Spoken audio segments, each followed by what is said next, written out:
Yeah.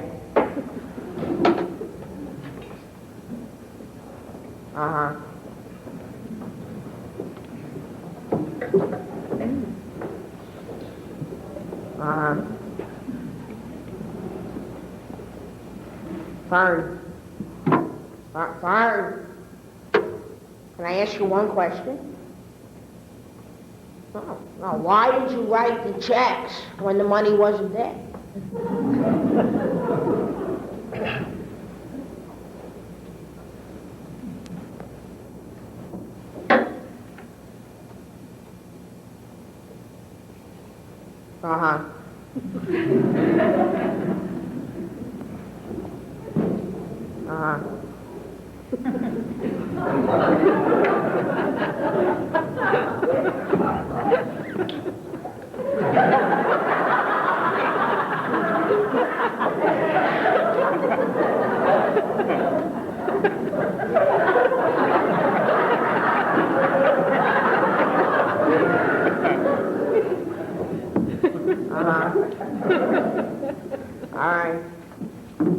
All right. No. I'll talk to your mother about it. We'll call you back. All right. I love you too. Bye-bye.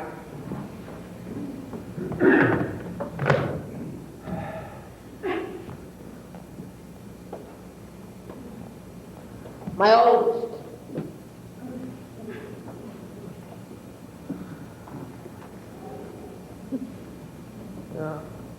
I tried to tell her not to buy a used sock.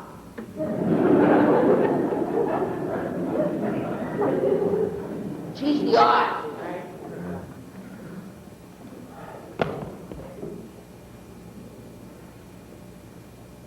A few years ago, she changed her name from Fern to Kahari. I said, what's a Kahari? She said, it's a jungle blossom, Dad. I said, so? What's the matter with Fern?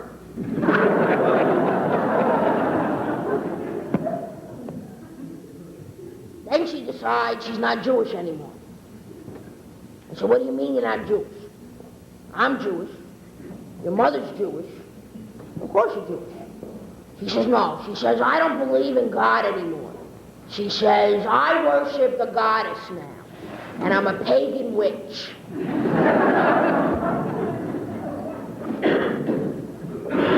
I'm glad she's a witch. I am. That way, while her car's in the garage, she can ride around on a broomstick.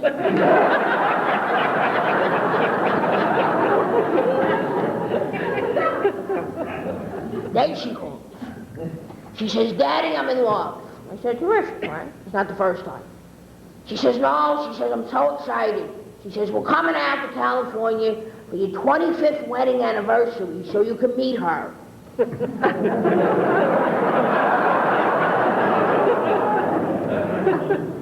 Her?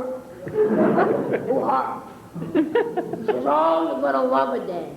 Her name is Molly, and she's Jewish. He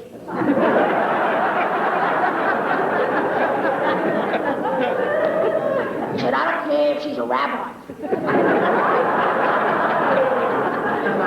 I don't want to meet her. She says, why not? I said, because. She says, it's not normal. She says, it's not normal to love someone? I said, no. A woman. She says, you love Mom? I said, it's different.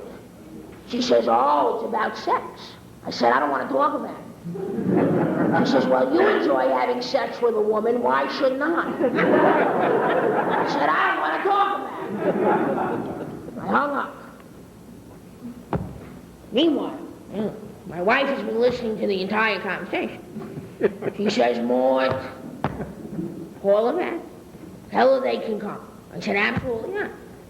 Absolutely not. You gotta understand something. 25th wedding anniversary was a big deal. Bev and I had decided we were going to renew our vows. We had the rabbi coming, had a band, the whole mishpucha. I said, they're not coming, Bev, and that's fine. But Bev won't let me live. Every day for a week, it's the same thing. Oh, but Mort, this is who she is. Mort, you're going to lose your daughter, Mort. Mort, come on, call her back. Tell her they can come. It'll make her so happy. Finally, I said, why is it my job to make her happy? I'm not calling her. She says, fine. If it makes you happy, don't call her. I said, it doesn't make me happy. It makes me miserable. I'd rather be miserable than call her and make her happy.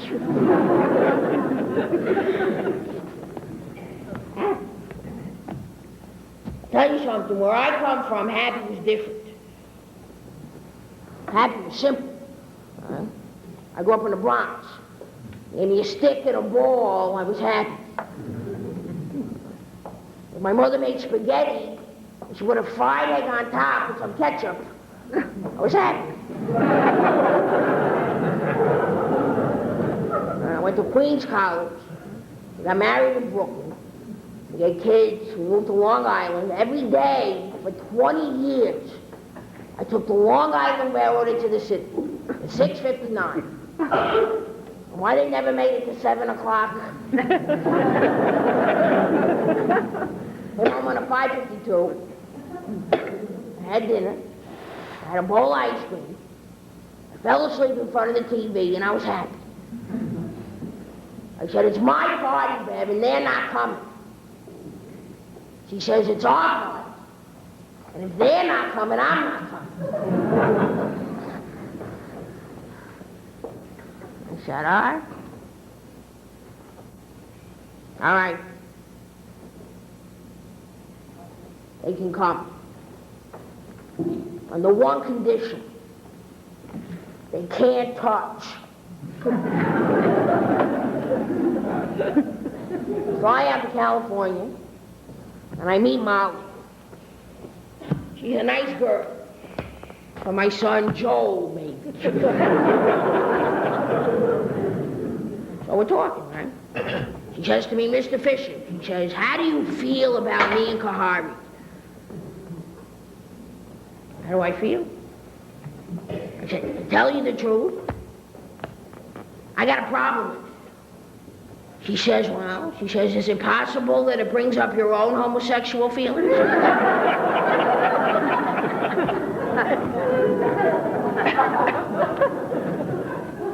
Anyway, Rabbi calls us over for the ceremony. Beautiful ceremony. Bev and I stood under the chuppah. We exchanged our vows. I broke the glass. My mother sang Sunrise, Sunset. We're having a great time. We saw friends, we saw cousins we hadn't seen in years. Oh, we flew in pastrami and corned beef from New York. We're having a great time. And the band starts playing our song, My Funny Valentine. Take my wife on the deck, we're dancing. Da da da da da da. Da da da da da da. Da da da da. And the band leader says, everybody who's in love, please join them.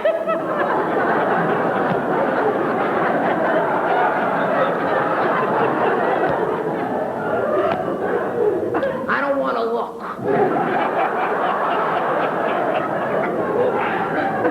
But I know.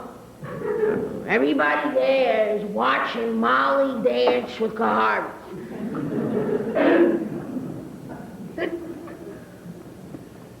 And I was ashamed. Yeah, I was ashamed that she was my daughter.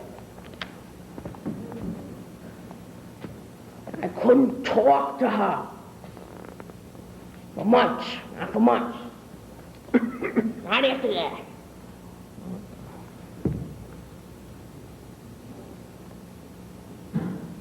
Eventually, I had to call her because it was tax season and I'm her accountant.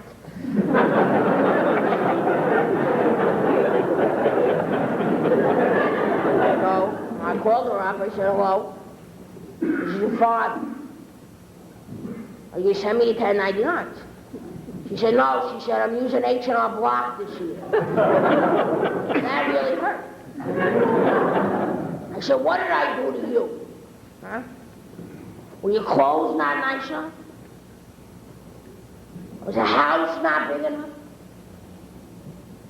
Was the food not good enough that I busted my ass to put on the table for you? For you! How could you do that to me? She says, I didn't do anything to you. I said, you ruined my party, and you humiliated me in front of everybody I know. She says, well, she says, I just want you to accept me for who I am. I said, who the hell are you?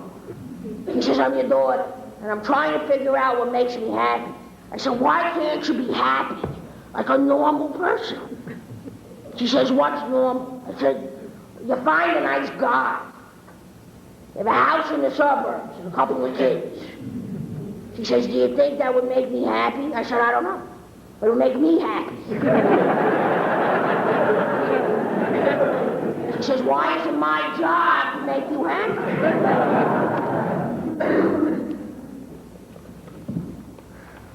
I said, it's not.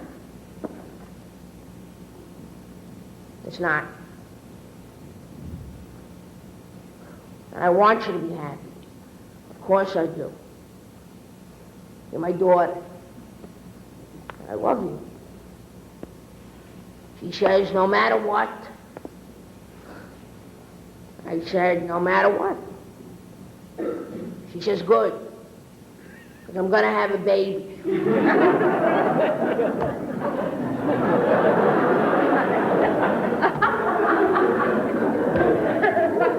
I don't even want to consider the possibilities here. No, she said, no. She said, Molly and I broke up. Met a wonderful guy. He's not Jewish. I said, that's all right.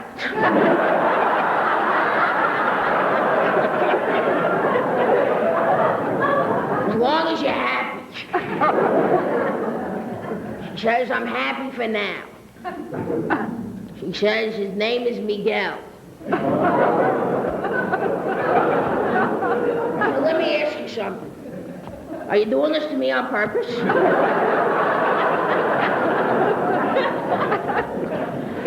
said, no. He says he loves me. You know, he wants a baby.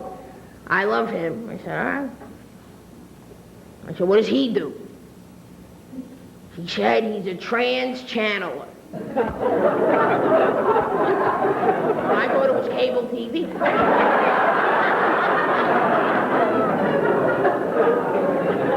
No, she says he's a spiritual medium. I said, well, is there any money in that? I'm going to have a baby. She said, don't worry, Dad. She said, the universe will provide.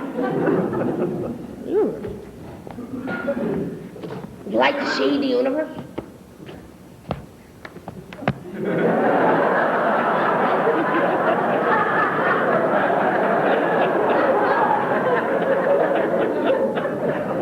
I got two other kids besides her. My youngest daughter, Sandra, she's 16. There's nothing I can do about that. My son Joel, graduated Columbia University. He got a degree in engineering. He was thrilled. So for a graduation present, we send them over to Israel. We don't hear from Zoe for a couple of months. Finally, we get a postcard. Hi, Mom. Hi, Dad. I'm living on a kibbutz. I've become a shepherd.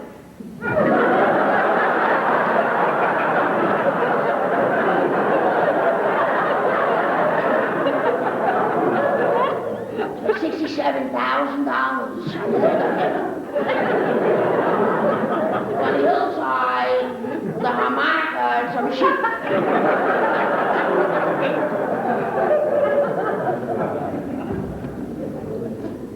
Where did I get these kids? Tell you one thing. They take after their mother. She's crazy. Crazy but feeling so lonely.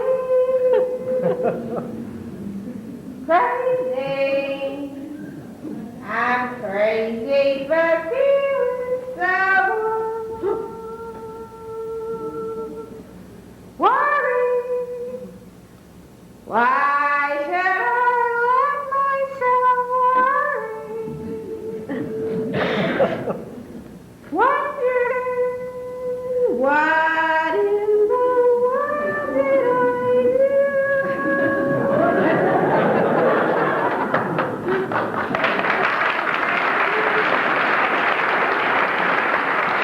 thinking that my love could hold you. I'm crazy for crying, and I'm crazy for trying. I'm crazy for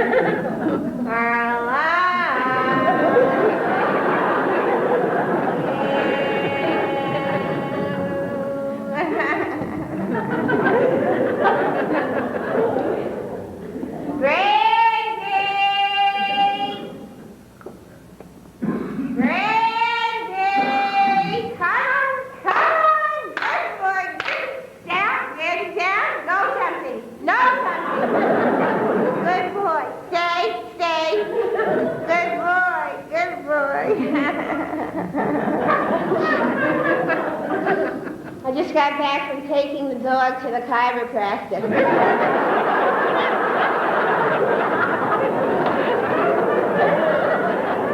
My husband thinks that's crazy. But Brandy gets so excited when we throw the ball to him that he runs into the wall and he gets out of alignment.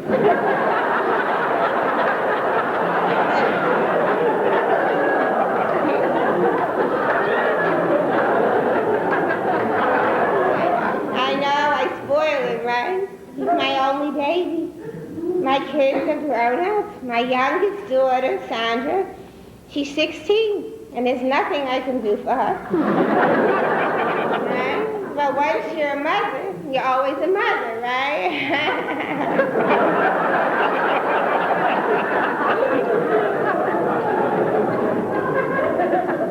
Now, I wish somebody had mothered me like that. But I lost my mother when I was 4. She went crazy.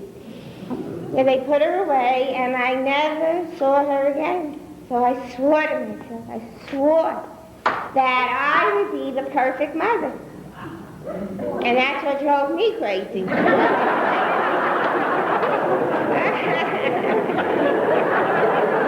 Right? Because it's impossible. It is. You have to have a perfect world. And I tried to make perfect kids, but they wouldn't cooperate. They got dirty. They fell down. They got sick. And they were basically out to get me.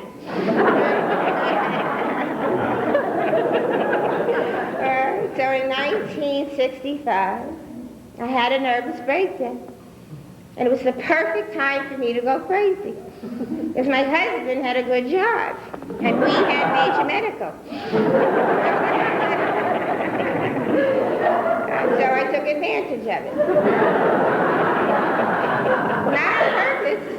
I was trying all night not to go crazy, but one night I lost it because I wanted to make lasagna.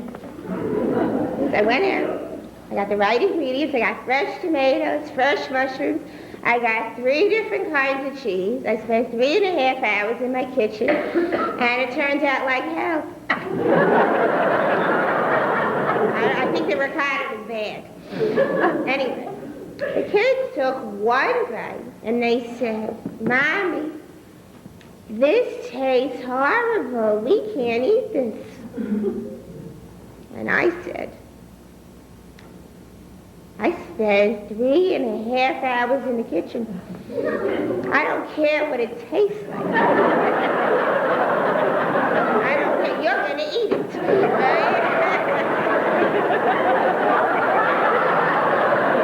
Right? Nobody moved.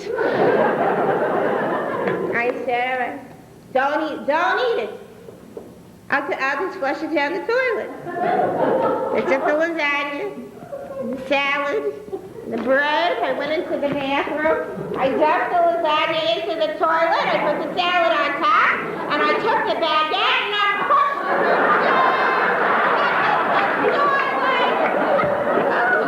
And my husband screaming at me, "Dad, I'm flooding! I'm flooding!" Now, here I am having a nervous breakdown. And he's worried about the plumbing. So I went after him with the baguette. Around the house, hitting him with this baguette, lasagna flying everywhere. The kids are laughing and screaming. And I guess somebody called the hospital. Because they came to get me. And I was glad. I really needed to get away.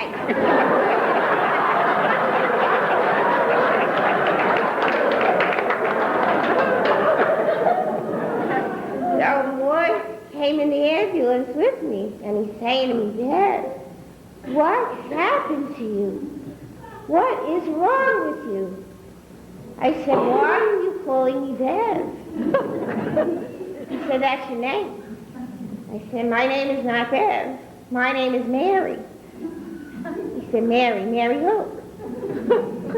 I said, "Mary, mother of Jesus." Well, this upset him.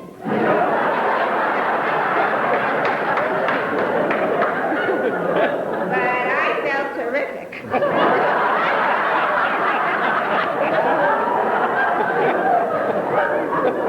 I was the perfect mother.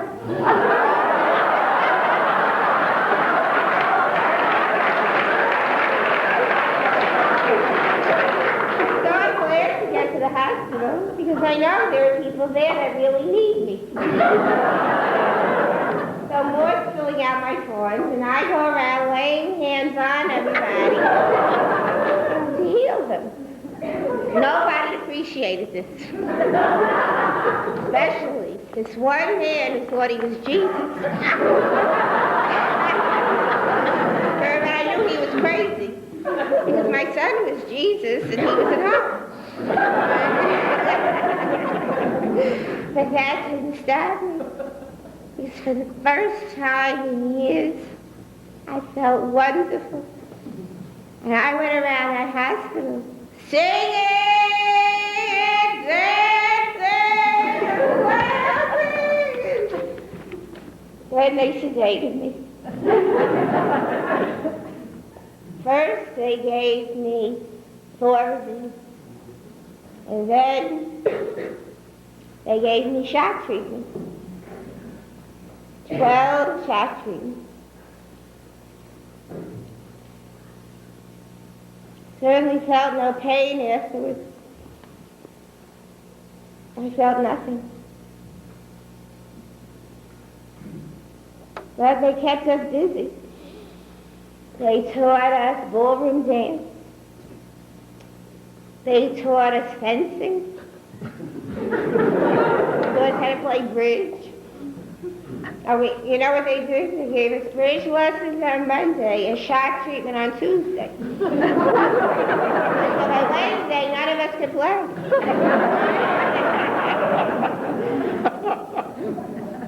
This went on for 6 months, and then it was their procedure to let you go. even though they didn't know what was wrong with me. So they put me on Compazine. You know that's a mild Thorazine? And they sent me home. So I stayed depressed till we moved to California. It was 10 years later. When I came here to California, that's when I found my therapist, Bunny. She's terrific. She's the one who finally diagnosed me as manic depressive. That means that I have these incredible highs and lows because I have a chemical imbalance in my brain. So what they prescribe for that is lithium. It's a salt. It's from the ground. So now I'm grounded. And then when I leveled off, she said, all right then, she said, now let's get to the source of your problem. She said, you are afraid. You're afraid to express your feelings, so you depress your feelings. Now, let's start with the hard one, anger. She said, who are you mad at? I said, I'm not mad at anybody. She said, oh no. Come on. She took me into her basement.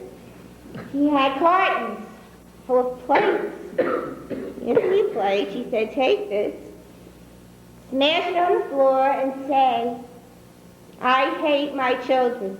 I said, I could never say that. She said, try it.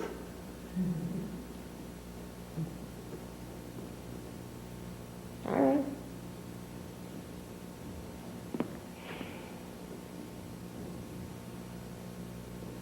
I hate my children.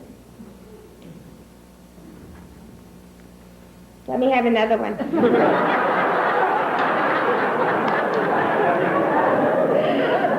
The kids took about 8 or 9 plates. My husband 9 or 10. And would you believe we ran out of plates on my mother? And I said to Bunny, I am so mad at her. She said, you have every right to be angry. You were abandoned. I said, I know. I always thought it was my fault that she went crazy. She said, no, it had nothing to do with you. That was your mother's thing. Now you have to express your anger so you can get on with your life. I said, how do I do that?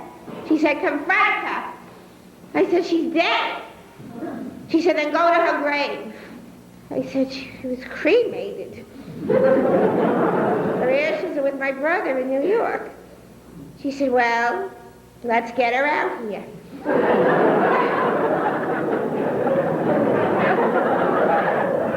So I called my brother, and I said, listen, Lenny, I really need to see Mama. Can you please send her out? He's reluctant at first. He says, I'm afraid she'll get lost in the mail. I said, then we'll send her UPS. She'll be fine. You know something? When I saw that UPS truck come down my driveway, I was ready to let her have it.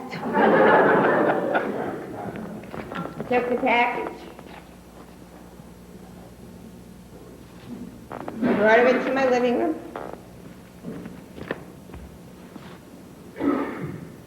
Opened the box. And there was an urn. So I opened it. And when I did, I felt my mother. And I wanted to put my hands into the ashes.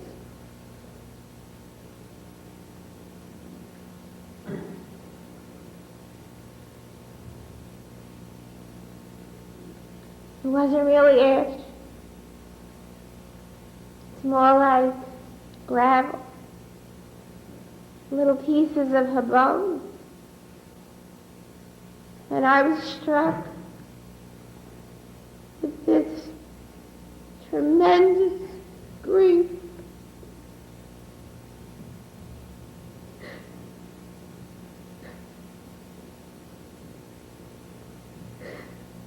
For the little girl, inside me that had to grow up all alone. And for that poor woman who was so lost out there, she couldn't even get to know her own daughter. And the only way that I could get to know her was to go crazy.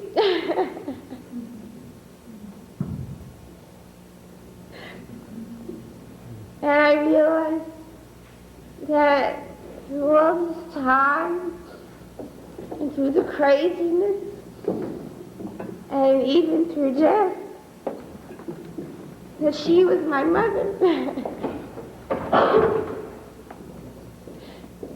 And I let her go.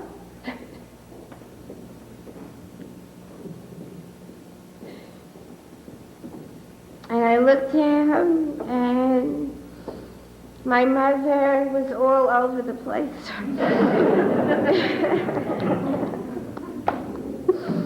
And I cleaned her up as best I could, but I felt very funny the next time I had to vacuum in here.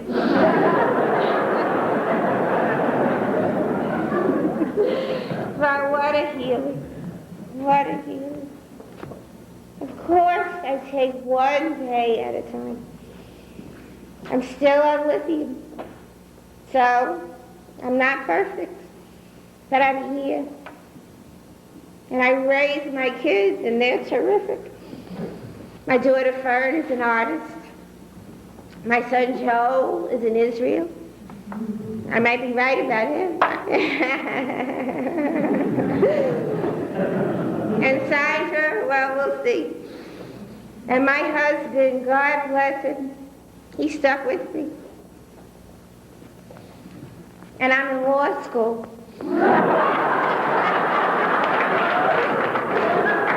I'm going to be a judge. And I am very proud of myself. And you know something? I think my mother is too. Because once you're a mother, you're always a mother, right? There is an old man. Watch her spin, see her fingers fly. She's the beginning, she is the end. My grandmother, sister and friend. She is the weaver, we are the wind.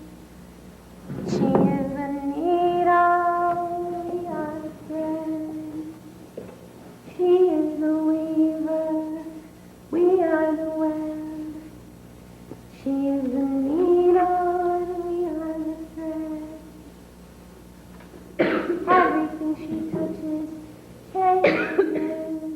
She changes everything she touches. Everything she touches changes. She changes everything she touches. Changes, touches. There's a full moon tonight.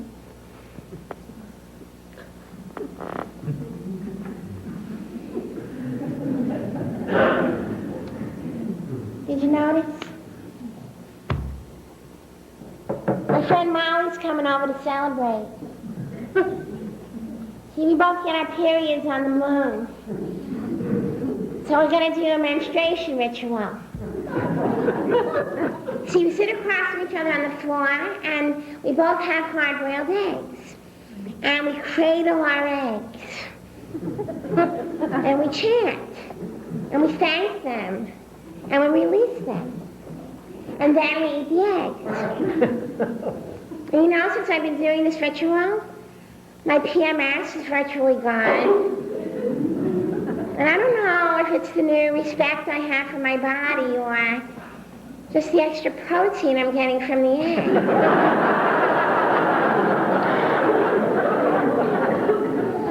I love getting my period. Don't you? I feel so connected to other women. I don't know why you call it menstruation. It has nothing to do with men. I think we should call it femstruation. Like that? I'm femstruating. Did you know there was a time when femstruation was sacred? Because people thought it was magic, that a woman could bleed and then heal all by herself. So the women were seen as healers. They delivered the babies. They were the first doctors. This was before the Bronze Age, in the time of the goddess. So when a girl first got her period, they would have these elaborate ceremonies and feasts to welcome her into the circle of women. When I first got my period, my mother gave me a box of Junior Tampax and a jar of Vaseline. I locked myself in the bathroom for an hour and a half until I figured it out.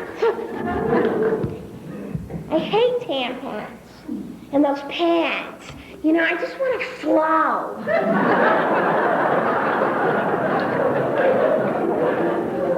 Miguel said he would build me a menstrual hut. That way I could bleed in peace. Now like my ancient sisters. See, that's why I had my baby at home, because I wanted to reconnect with the ancient mothers who had their babies in caves and huts and teepees. And I wanted to feel the magic of bringing life into the world.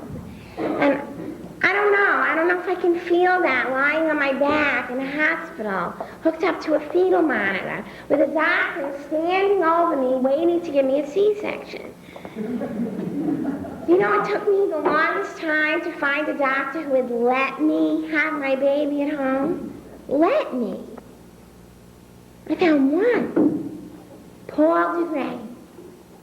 He told me, if you're prepared, having a baby at home is safer and healthier for you and the baby. And so I did. My first contraction came about 3:15 in the morning.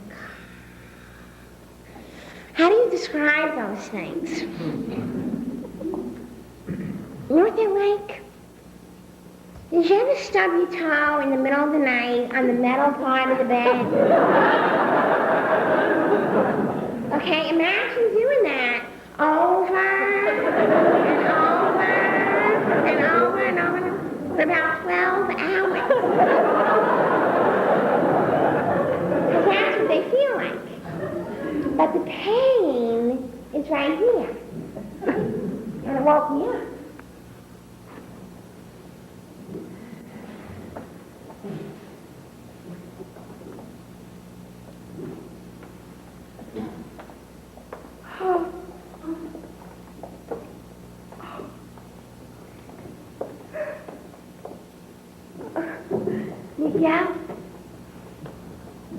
Miguel? I'm having a contraction. He said, okay, Kahari, honey, you just relax and I'm going to time these. And he went right back to sleep. Now I stayed up because it was important to me. And I watched him go from 10 minutes apart to 9 minutes apart to 8 minutes apart to 7 minutes apart. And by about 6:30 in the morning, they were 5 minutes apart. So I called Dr. Dupree and I said, well, I think I'm going to have a baby. And he said, well, you're probably right. He said, I'll send the midwife over. Her name is Geraldine. Meanwhile, you do your exercises. Because he taught us in birth class that you can't just sit around and wait for your baby. You gotta help. And the best exercise that you can do to help the baby move along is the hula. See, this opens up your pelvis so the baby can just slide right out, which is what I was praying for.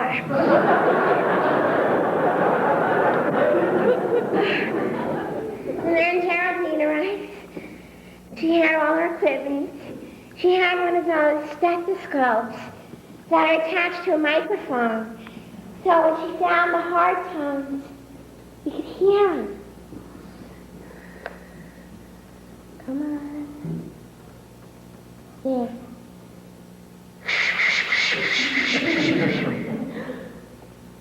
What?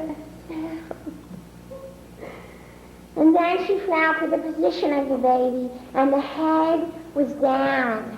She said, your baby is on the runway. And then she did an internal to see how it's dilating. So she reached in, and she felt my cervix was dilated 3 centimeters. That means that the opening to my womb is open about like that.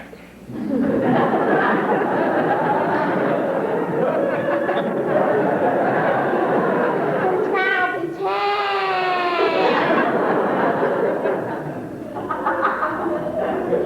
And that's why they call it labor.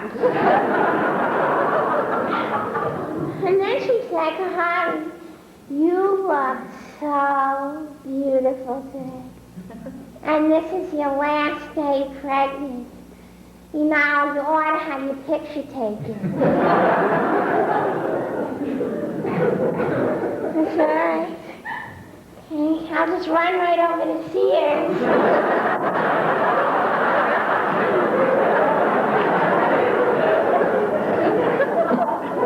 She said, no, Mom, just go out on the terrace. So I went out on the terrace, stark naked. Miguel had to get the camera. By the time he focused it, I'm having a contraction.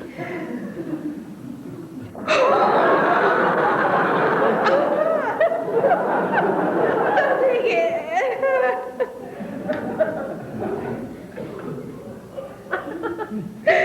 That's the picture he carries around in his wallet. So Jeremy heard his commotion. She comes running out. She said, Kahari, you're fighting the contractions, honey. If you want to have a baby, you gotta relax.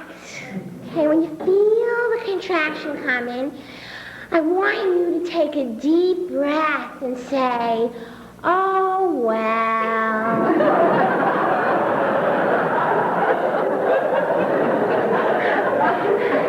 And that really helped. But I had to find the right position. So I tried a couple, okay?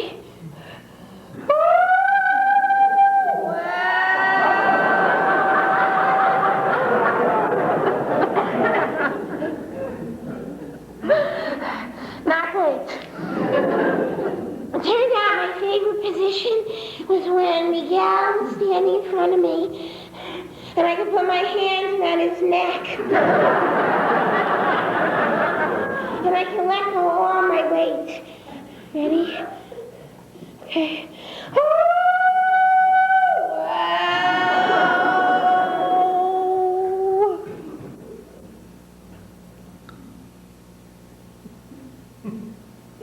When I was done, I could see that he was sweating. And I thought, you know, he's working as hard as I am, but he's not feeling any of this pain.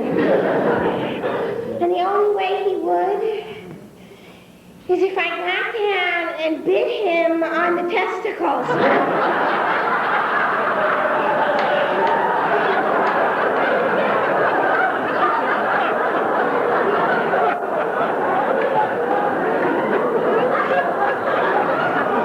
And I'm talking about every 3 minutes.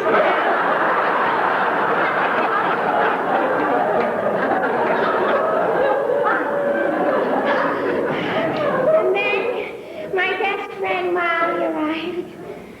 Molly and I had been through so much together. I wanted her to be the baby's fairy godmother.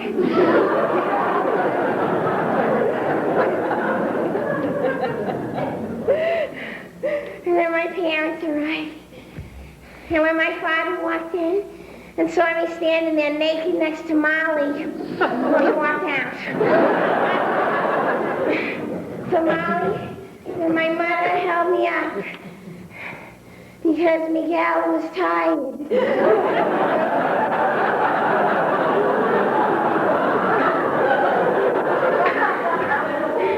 And they had me walk. So I walked.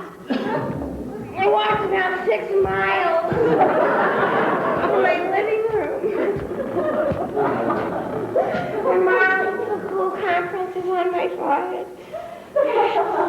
She gave me red raspberry tea to relax my uterus.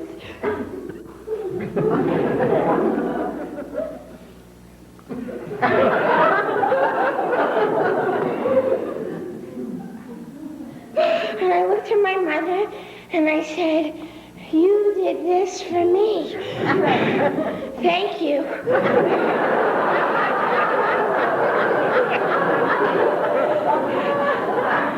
You did this 3 times?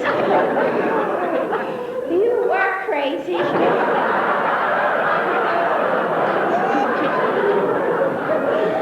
She said, "No, I wasn't crazy. I was unconscious."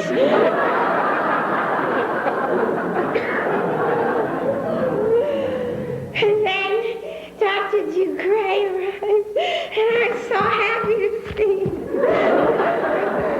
And he checked me, and he saw I was dilated 8 centimeters. He said, "That is great progress for your first baby. Keep going." And he went into the kitchen, and he made himself a tuna salad sandwich. And he's flirting with my mother, and he went to the living room, and he lay down, and he took a nap.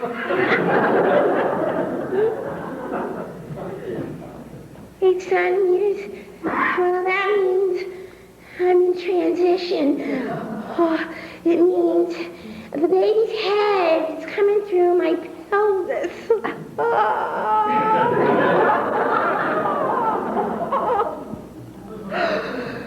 Geraldine, come here.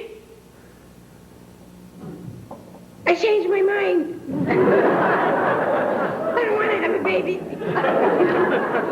She said, okay, let's go sit on the birthing chair. That'll make it easier. Okay. So she took me into the bathroom and sat me down on the toilet. And there was this 10-penny nail sticking out of the wall when Miguel and I hung our towels. And I grabbed it and I bent it.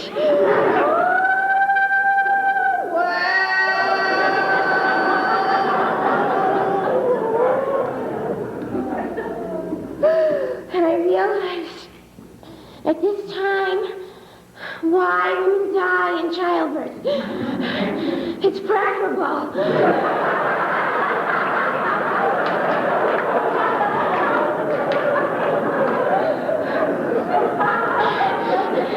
And I had compassion for all my sisters who wanted drugs. But I knew whatever every drug I would take will go right through the placenta and into the baby. I didn't want my baby on drugs so soon.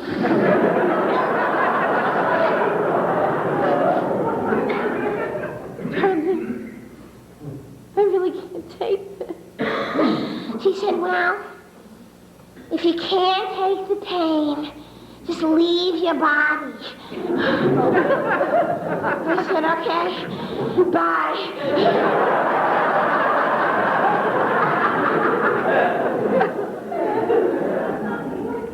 And I went to this place.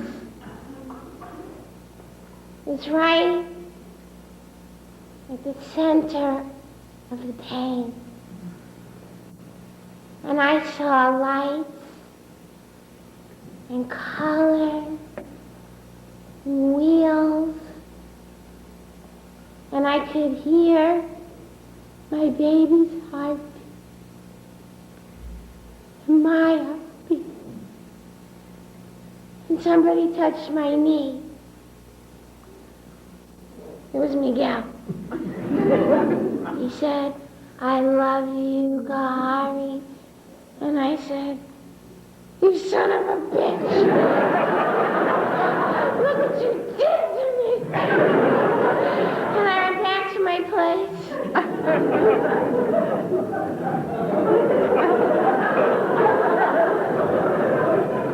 And I prayed to my baby. Baby, please calm down. We want to see you. Don't you want to see us? Come on, I'll give you $50.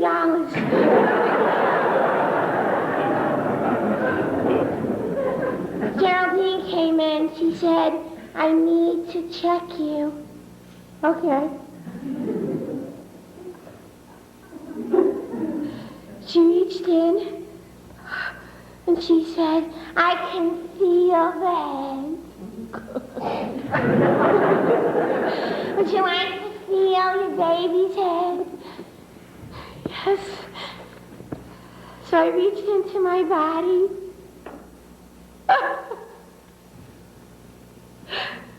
I touched my baby's head. And that gave me strength. She said, okay, now your waters are still intact. Let's imagine them bursting. Let's imagine rivers and fountains and rain. And she pinched the sack and I felt relief for about 4 seconds. And then came the pain. What is that? It felt like Godzilla trying to take a poop.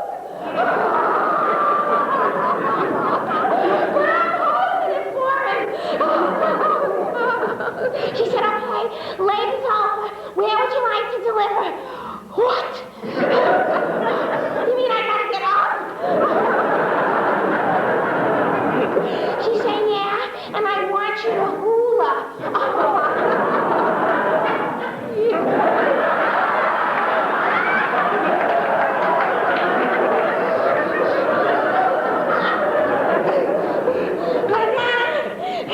And I hula my way into the bedroom.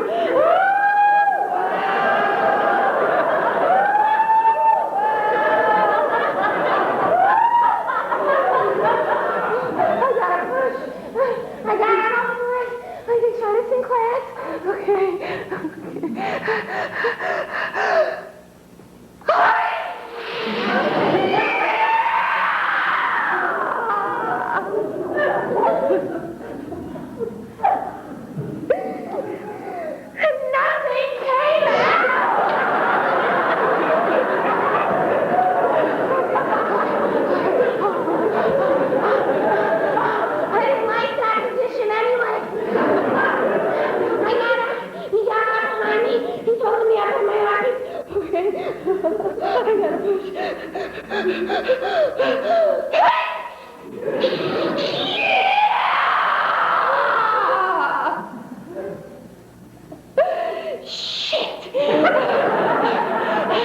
isn't working. Yes, it is, they said. We can see the head. Everybody in the room can see the head, except me. So the doctor and the midwife took olive oil. They put it on their fingers so they could stretch the perineum and they wouldn't have to give me an episiotomy. Well, they got their fingers in there. The baby's head is in there. I don't want anybody in there.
Tears are falling down. And they put her right on my chest. And she was whole and beautiful.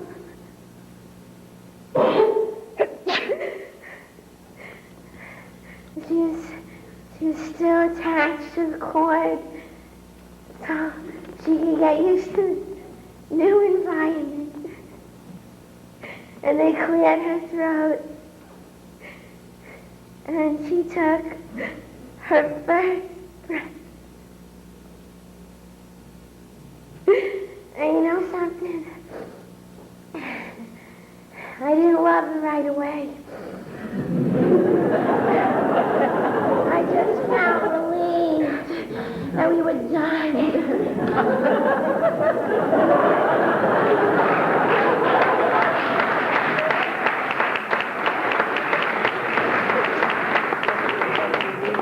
And of course, I grew to love this baby. Like I had never loved anybody in my life. And sometimes it's so much that I can't bear it. Because I'm afraid something might happen to her. In fact, when she was about a week old, she had a little cough. I got so scared because, you don't think your baby's sick, you think they're gonna die. So I called my mother right away. Ma, something's wrong with the baby, she's coughing. I'm afraid she might die. She said, no, Fern, no. She said, babies do that. She said, she's clearing her lungs, honey. She's not going to die. No. She said, you're not going to get off that easy.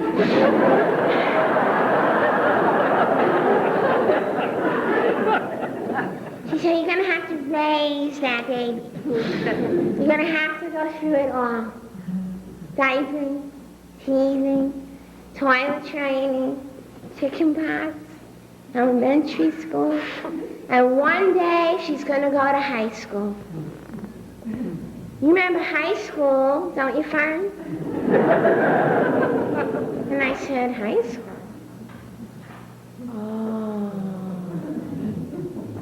Oh,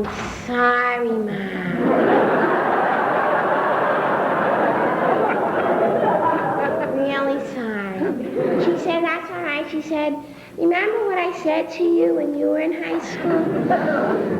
I wish you one just like you. I think I got it, too.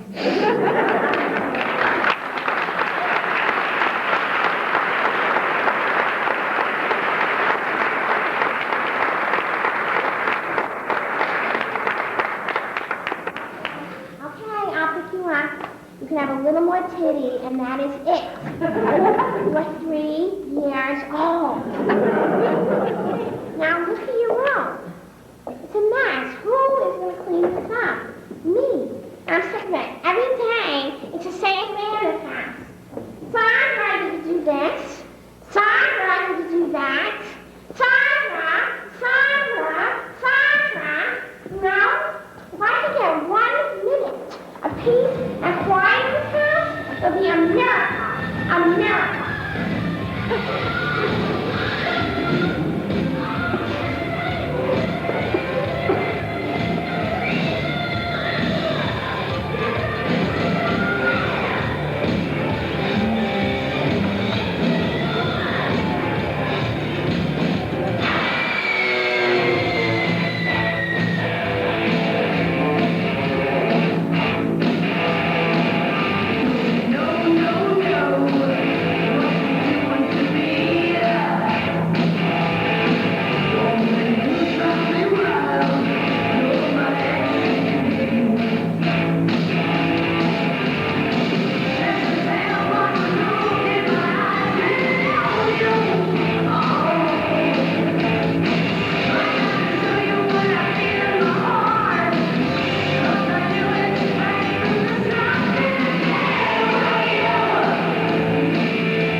She's driving me crazy. It's just that her voice is so annoying.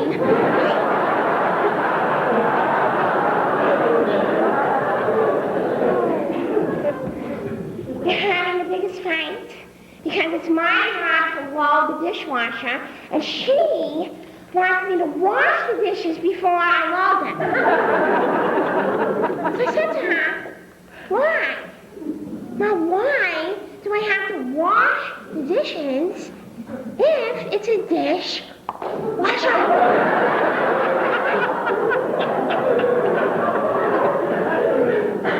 She got to tell me, it's my dishwasher. It's my house. And until you're 18 and you have your own dishwasher and your own house.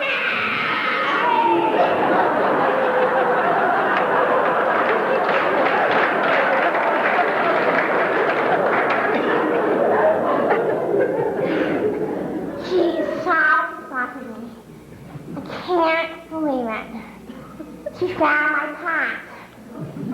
Now, I left this joint on the fireplace because I was blowing the smoke at the chimney. Now, after this, she goes, Sandra, now this is a cry for help. Now, I want you to tell me who your pusher is. I said, okay. It's Mr. Simberg, our principal. So she freaked out, and she grounded me, and she took away my allowance. So now I have to start dealing. She does this all the time. That's when my life is going really, really good. She tries to ruin it. Because last night was the most beautiful night of my life. See, my parents went to this bar mitzvah. So me and Heidi Ashkenazi had this huge party here. We got a case of Southern Comfort. We had a keg of beer. Got really high. And we ordered in Chinese food and pizza. And it was just nice to be around normal people. Okay, about 10 o'clock, in walks Paul Levine, Richie Cohen, and Stevie Fine. Stevie Fine. I've had a crush on Stevie Fine forever. He used to be our paper boy. So whenever he would come to collect, I'd always run down, answer the door, and then when I would pay him, my fingers would touch his palm. And then we were in the same homeroom, Fine and Fisher. But he never noticed me. Until last Friday, we had this chemistry test, and I let him cheat off me. So he comes up to me after class, and he puts his arm around me, and he goes, Sandra, you saved my life. So then I invited him to this party, and I didn't think he'd come, because he kind of has a girlfriend, Stacy Klingler. She thinks she is such hot shit, because she's the president of Key Club. What is that? No, open the door. No, open the door. Open the key.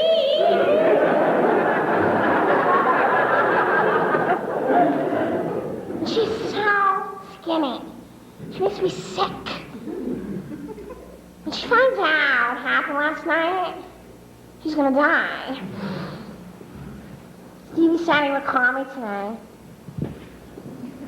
Please call me. Please call me, please. See, I was thinking we could go out tonight. But now, I'm under house arrest!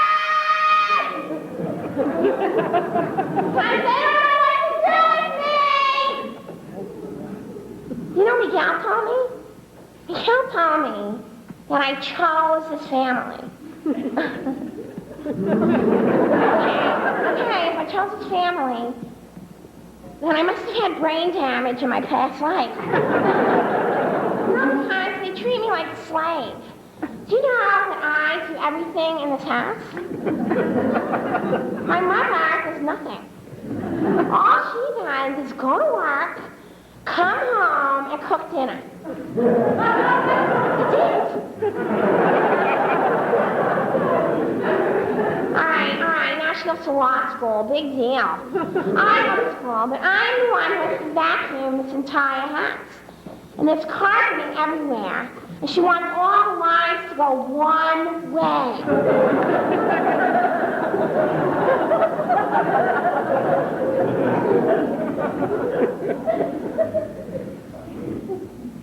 You think I should call Stevie? Think I should? Okay. I'll call him, but if he answers, I'm just gonna hang up. I'm so nervous. 6, 5, 2. Mother! I'm expecting a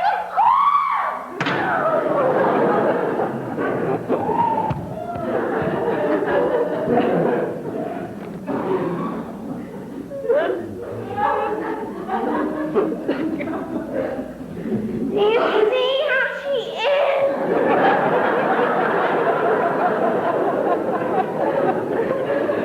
You see what I have to live with? Okay. When I'm 18, I'm out of here. I'm just gonna get a job and buy my own house. Try I'm getting my nose done. Yeah, because this is a mistake. You see this? You see this? See if they can just lift it? It's like that. Isn't that better?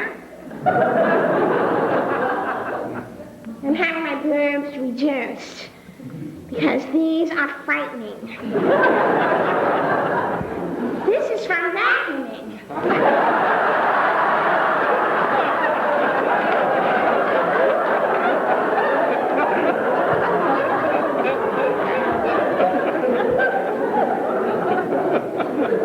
I am so fat. Look at this. Look at this.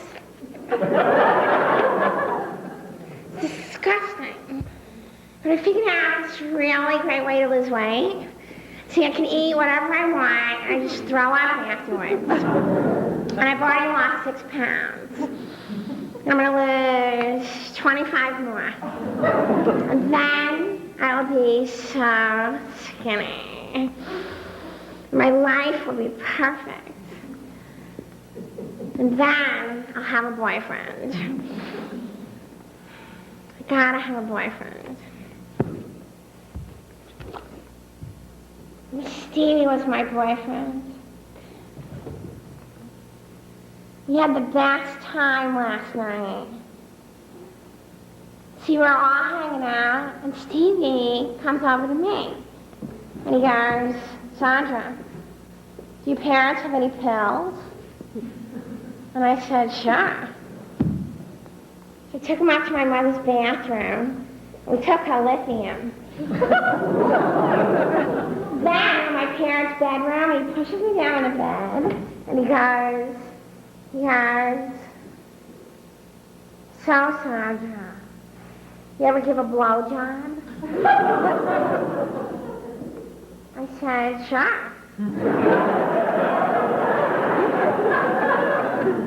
Hundreds of them. Okay, not that I had hundreds of them, but you know, whenever my girlfriends come over to slumber parties, we practice doing them. You know, like my hairbrushes. Not grizzly signs.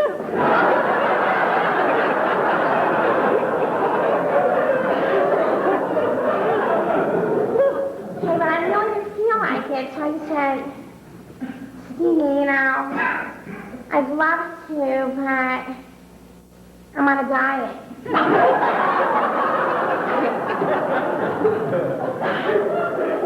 Now, he actually wanted to hurt his feelings, and he was going to leave. But he turned off the light.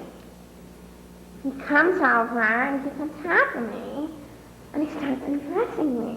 I said, Stevie, wait a minute. And he goes, just relax. Relax, Sandra. It's hard because his breath. It smell like Southern Comfort egg roll. I didn't want to say anything because I didn't want to hurt his feelings. He starts doing my pants. I wanted to get a rubber out of my father's drawer. But I figured just this once would be okay. So we were doing it, and it hurt. But I didn't want to say anything, because I didn't want to hurt his feelings. And it was only for a minute. And he rolls off, and he goes, wow, Sandra, you're the best. I don't even know what I did. I'm like,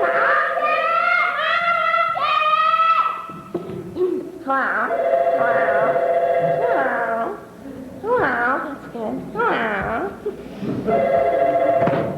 Hello. Heidi, I'm expecting a call. You saw him? Where? Where's Stacy? They were what? No. I don't care. Why would I care? No, I gotta go. My mother's calling me.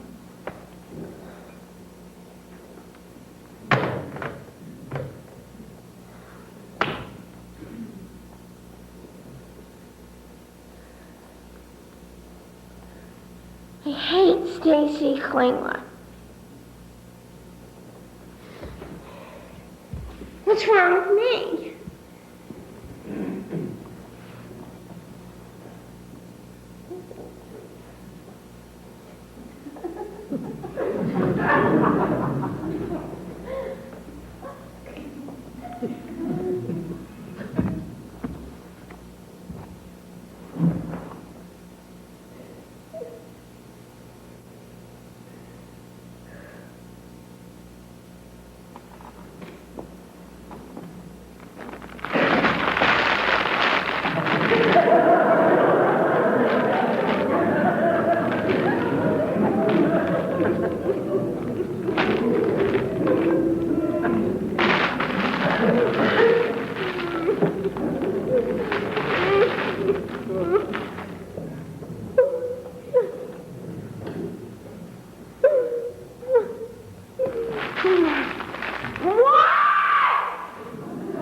I have to go down and unload the dishwasher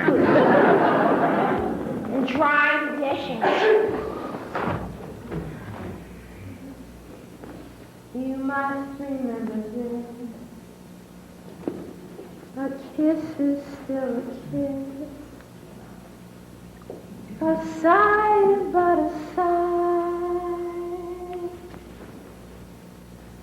The fundamental things apply as time goes by. And when two lovers woo, they still say, I love you. On that you can rely. No matter what the future brings, as time goes by. Moonlight and love songs, never out of date. Hearts full of passion, jealousy and hate. Woman needs man, and man must have his mate, that no one can deny. It's just the same old story. The fight was long and long. I guess I'm do or die. The world will always welcome lovers. As time goes by.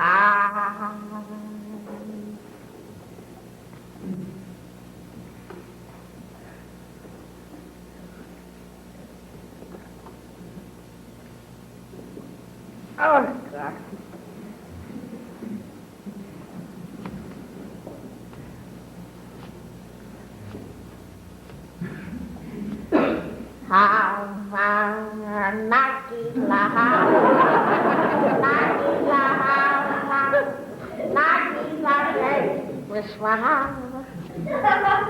Sing along. Come on, everybody. Nagila haba, Nagila haba, Nagila ladies haba, haba, haba, haba,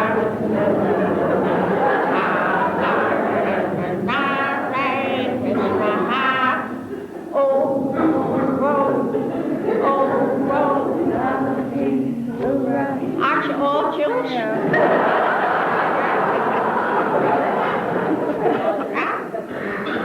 Then you don't know what a Nagila is, do you? No? I'll tell you. It was a long time ago in Israel when the woman of the house would have guests over. She'd greet them at the door, and she'd have a plate of flaky pastry called Nagila.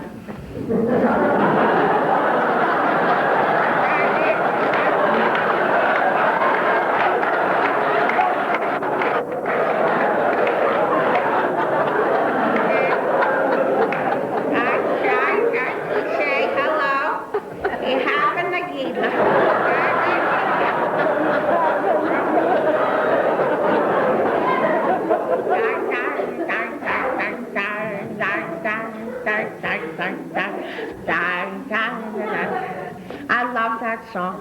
I love it. And I never hear it on the radio. Never. Why not? Why? Huh? Perfectly good song. Maybe it's an old song. Hey, I'm an old lady. And look at you. Oh, God, look at you. You're young. And you're gorgeous. Oh, he's gorgeous. Gorgeous, gorgeous. And I can bite your tushy.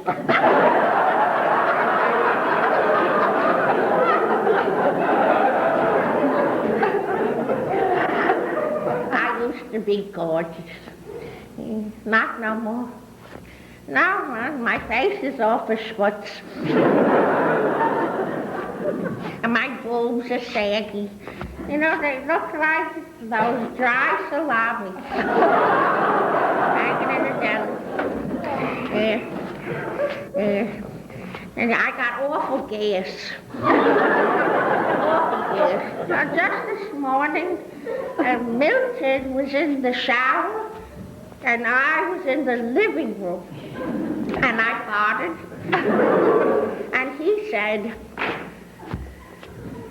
"What did you say?"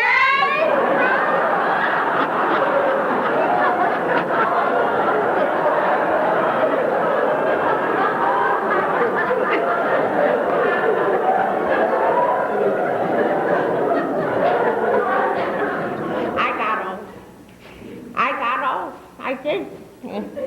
I don't know when I got old. I don't know. I think it was 2 weeks ago.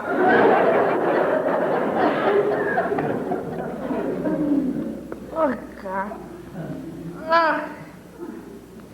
Now, when I retired from the post office in New York, I felt used up, worn out.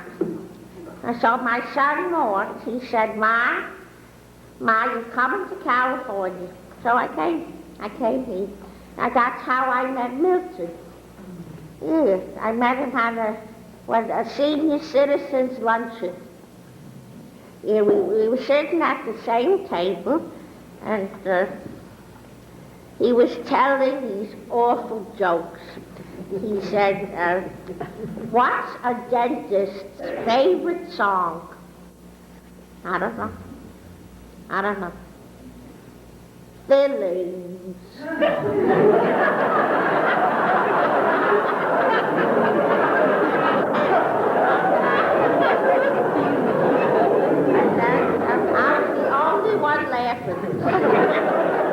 The only one, so he asked me out.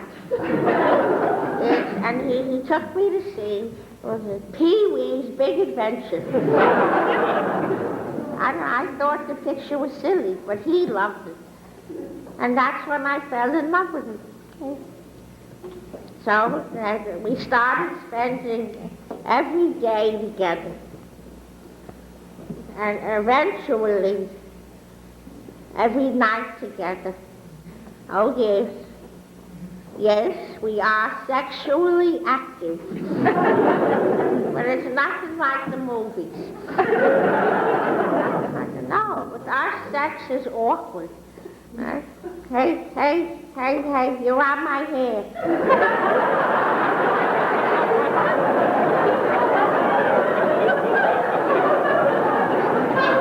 Could you get off a minute? I can't breathe here. Right? And sometimes he's all hot and heavy, and I'm thinking, did I pay the insurance?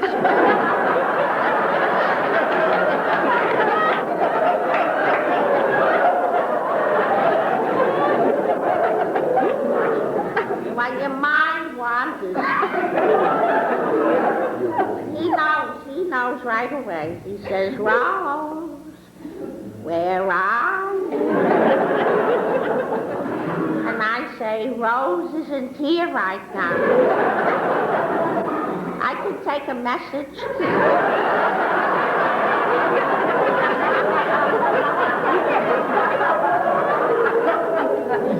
We laugh. And we fall asleep, holding each other like friends. Not like friends, that's good. Now, for a while, I was afraid. I said, Milton, we're having too much sex. One of us is going to have a heart attack. He said, what's the matter, Rose? Huh? Are you afraid to die? I said, yes. Yes, I am. Aren't you? He said, yes, but what do you want, huh? You want to sit in your rocking chair and stare out the window, bored to death? Or you want to go out with me and live it up and just drop dead? He had a point. So then we started playing racquetball.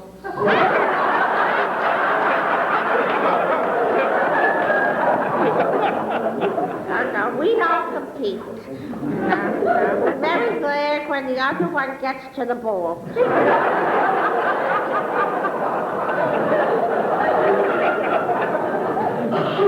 And we go out dancing.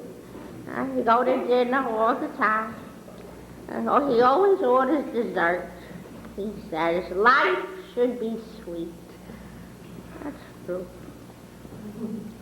One night, we went out to dinner. I don't know what happened, but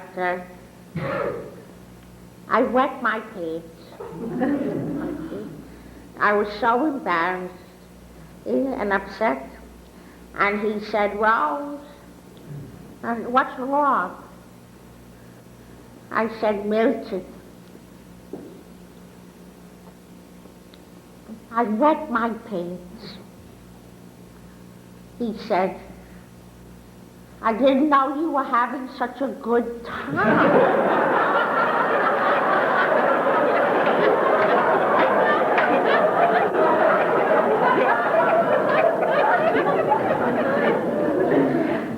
No, I said, I had an accident. I lost control. He said, oh, all right, I'll take care of it. And he paid the bill. And he got up, and he pulled my chair out for me. So when I stood up,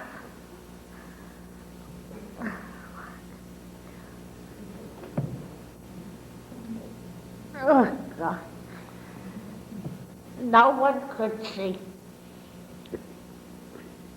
And then he put his arms around me from behind, and he walked out of the restaurant like that, saying in my ear, I love you, Rose. You're beautiful. You're just a big baby. I've never felt so loved in my whole life. Never. You know. And a couple of days later, he asked me to marry him. Yeah. I said, marry you? Oh, God. Listen, what do you want to marry me for? I'm an old lady. I'm falling apart. He said, Rose. He said, I want to make an honest woman out of you. And I want you to have my baby.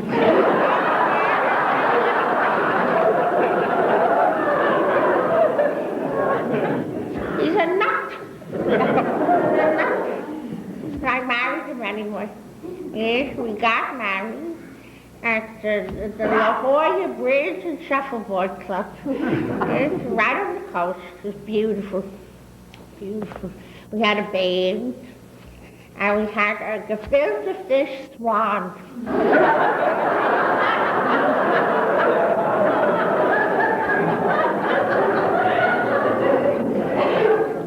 And my whole family was there. My children, and my children's children, and their children. Yes, and I could see a little schmutz in me in all of them. And I always wanted someone to sing this song at my wedding, but I sang it. Is this the little girl I carry? Is this the little boy I play? I don't remember growing older. When did they? Sing along. Sunrise, boom. Sunset. Sunrise, boom. Sunset, boom. Swiftly flow the years. One season following another. Laden with happiness and tears. See, you are all Jewish. It was a wonderful wedding, wonderful.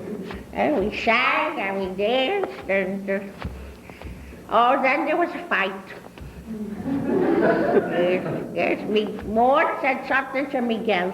I don't know what he said, but Vern was crying in the bathroom, and Bev was yelling at Maud. So everybody was screaming. God. And then we had cake.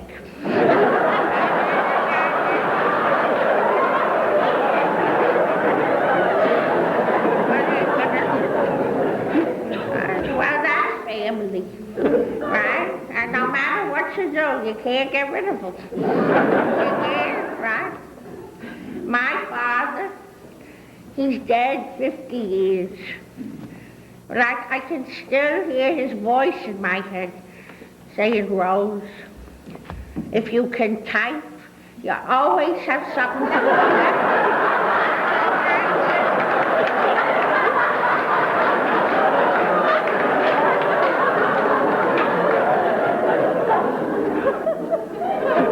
I'll always be his daughter. And Maud will always be my baby. And Fern and Sandra and Joel will always be his children. With family. Right? And if we didn't have families, oh my God, we'd all be strangers. Right? Like when you came in tonight, we were strangers. Now we're like family. So this year, you come to me for Passover.